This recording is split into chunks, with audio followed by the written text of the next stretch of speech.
É um trabalho, é um problema que tem vários lados, né? E um deles é o lado do policial, claro. Como disse o Antônio Carlos, mal preparado, com pouco equipamento, mal protegido e que recebe uma missão e tem que cumprir, né, Storani? Bom, antes de mais nada, boa noite a todos. Tá? Boa noite, Antônio. Concordo em grande parte aquilo que foi falado, sem dúvida nenhuma. Sinto a perda irreparável das duas meninas que perderam suas vidas numa situação violenta e espero que a justiça ela realmente chegue aos autores.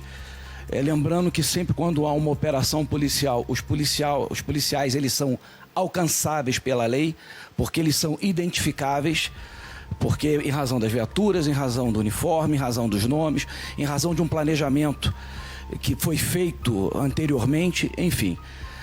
O mesmo não ocorre quando morrem crianças em razão de confrontos entre traficantes.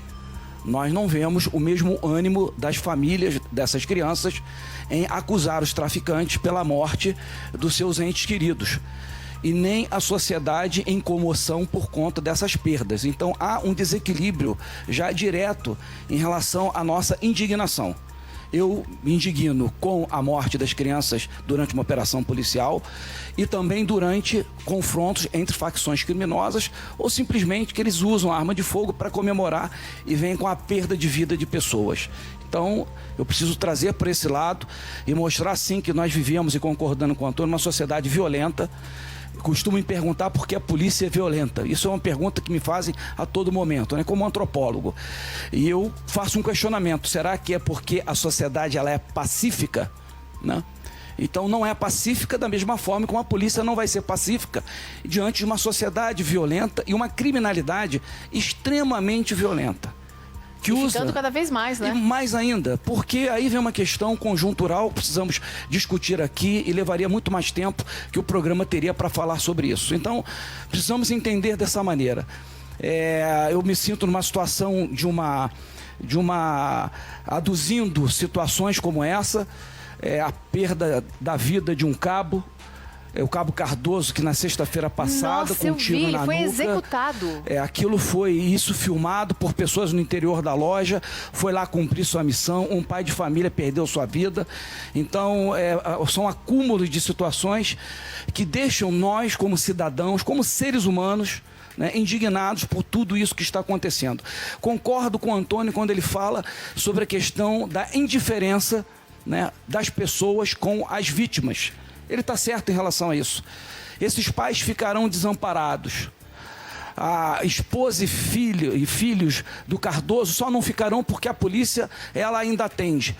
Mas todos os órgãos que acabam defendendo os criminosos, como fizeram no momento até da prisão do rapaz que já tinha vários antecedentes criminais, que deveria estar preso e estava solto por uma decisão do judiciário brasileiro, e que veio tirar a vida de uma forma brutal, covarde, de um policial, de um pai, de uma família que estava ali cumprindo o seu dever, protegendo a população. Então o assassino do policial, ele foi solto numa dessas últimas liberações? Eu não sei se estava dentro daqueles 35 mil que foram liberados por conta da pandemia, ou simplesmente progrediu de regime da mesma forma como tantos outros no país, e que nós vivemos circulando com criminosos que estão cumprindo pena, mas está entre nós em razão de uma legislação permissiva, leniente, tolerante com o crime, e principalmente dá mais atenção ao criminoso do que às vítimas, como bem colocou o Antônio. Essa é a grande situação que nós estamos vivendo hoje. Deixa eu incluir o promotor Lincoln Gakia, porque ele sempre acompanhou todas as notícias, né, e as investigações sobre o PCC aqui em São Paulo, que começou como uma facção, mas hoje é o que eu chamo? Olha, hoje, infelizmente, a gente está diante de uma organização criminosa e já está em estágio pré-mafioso, né? Com muito pouco para nós considerarmos uma máfia brasileira, a primeira. O Storani estava falando que é um absurdo que o assassino do policial estivesse solto, sendo que deveria estar preso. Agora, a gente tem também líderes dessa máfia, dessa quase máfia, que também estão soltos. O André do Rap foi solto recentemente. Sem sombra de dúvidas. O André do Rap foi solto recentemente. Outros comparsas dele, né? Que colocaram mais de 2 toneladas de cocaína na Europa, também já foram soltos, né, por decisões aí discutíveis, né, inclusive dos tribunais superiores. Neste último grande roubo em Criciúma, pelo menos 2 criminosos paulistas também foram soltos indevidamente. Um deles num plantão de fim de semana, né, ele acabou ganhando um habeas corpus num plantão de fim de semana, um sujeito extremamente perigoso que tinha inclusive por missão matar um delegado de polícia aqui de São Paulo, né? Então são situações também, né, que nós precisamos, Mariana, rever. Né, essas permissões que são dadas para criminosos aí quase irrecuperáveis, né, que conseguem progressões de pena, conseguem sair. Um dos comparsas do André do Rap saiu porque disse que era hipertenso. Eu creio que uma grande parte da população brasileira tem hipertensão, sofre de hipertensão. Eu tô ficando com hipertensão, só de ouvir isso tudo que vocês estão falando. Eu quero só pedir uma licença pro Gaquia, porque eu vou voltar com o Antônio Carlos, que está em Brasília, para saber o que ele está fazendo em Brasília. Antônio Carlos, eu sei que você diz que a cada tragédia dessas, você espera que as coisas mudem. O que poderia ser feito para que elas começassem a mudar agora, para não aumentar ainda mais? O ano não terminou. Não quero mais dar essa notícia. O que pode ser feito? A polícia não entrar mais nas comunidades? Entrar, mas não reagir a um tiroteio? De que maneira a gente poderia evitar que novos casos desses acontecessem? Mariana, o que me angustia é que, ao me propor responder a sua excelente pergunta, eu vou falar um mundo de obviedade. A primeira obviedade, que a desigualdade social é um câncer, que não há como vivermos em harmonia numa cidade como o Rio de Janeiro, caracterizada por um fosso brutal entre ricos e pobres.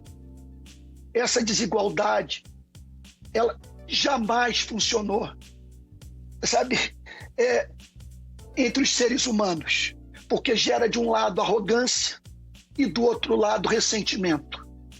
Então, precisamos de implementação de políticas públicas urgentes nas nossas favelas. Em segundo lugar, o investimento nas nossas polícias, bem como a reforma da polícia. Você não pode ter 2 polícias que fazem trabalhos que se complementam. Uma dedicada ao policiamento ostensivo, a outra investigativo, e essas polícias, Storani sabe disso melhor do que eu, desconfiam uma da outra. Não conseguem conjugar esforços, é um verdadeiro fla-flu. Terceiro lugar, a guerra às drogas. Você tem venda de drogas em Amsterdã, em Londres, em Paris, em Nova York, mas sem guerra. Por que não testarmos investimento em prevenção, em vez de tentarmos combater o uso com coerção e coerção violenta? É um banho de sangue. Então, nós poderíamos acrescentar a isso, sabe, outras medidas mais que fazem parte de estudos sérios. Eu poderia lhe apresentar uns 10 de trabalhos acadêmicos, sabe, de 20, 30 anos. As causas já foram elucidadas. O que falta é autonomia política, vontade política e o engajamento da sociedade, de uma sociedade que quer esse tipo de polícia. Sabe, esse tipo de polícia que remete policial para trás das grades, de policial em cadeira de roda. E me permita aqui, sabe, fazer uma digressão. Quem está falando tudo isso é filho de policial, e eu estou à frente da única ONG do Rio de Janeiro que, quando o policial morre, vai para a rua protestar. Nós mantemos uma instalação na Lagoa Rodrigo de Freitas com os nomes de todos os policiais militares assassinados do Rio de Janeiro. Fazemos isso desde 2015 e trabalhando em favela. E eu posso lhe dizer, Mariana, é pedreira ficar do lado